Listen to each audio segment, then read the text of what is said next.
महाराष्ट्र मित्रांनो, फार पूर्वीचा एक अनुभव सांगतो. मालकच सांगतोय जेवायला गेल्यानंतर, काय नाही हो, कालचा रस्सा आहे गरम करून देतो आपण, लोक आवडीनं खातेत पितेत म्हणला. महिन्यात हॉटेल बंद पडलं.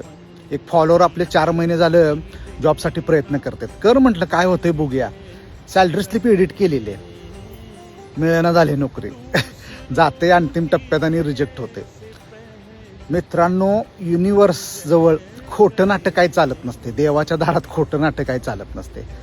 खोट्या नाट्या लोकांचा जर विजय व्हायला लागला तर प्रामाणिक लोक जे काबाड कष्ट करायला लागलेत, प्रयत्न करायला लागलेत, त्यांचे दिवस कधी येणार? खोटेपणा आहे ना मित्रांनो, तो लवकर सिद्ध होतो युनिव्हर्स जवळ.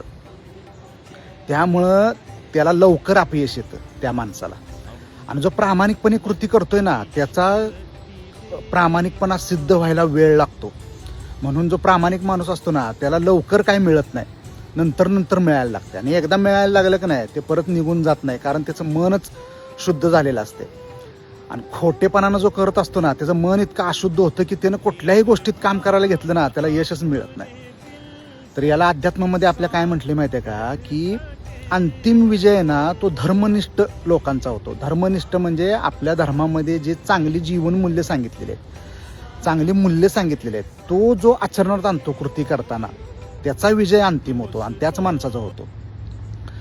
म्हणून प्रामाणिक माणसाला नंतर जास्त मिळतं, सुरुवातीला मिळत नाही. कारण तो जसा खोटेपणा सिद्ध व्हावा लागतो तसं प्रामाणिकपणा पण सिद्ध व्हावा लागतो.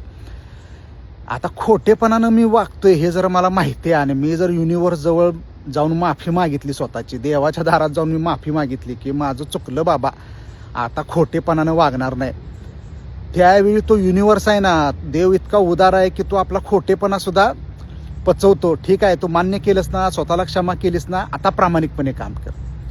वाल्याचा वाल्मिकी होऊ शकतो, तर आपला का होणार नाही?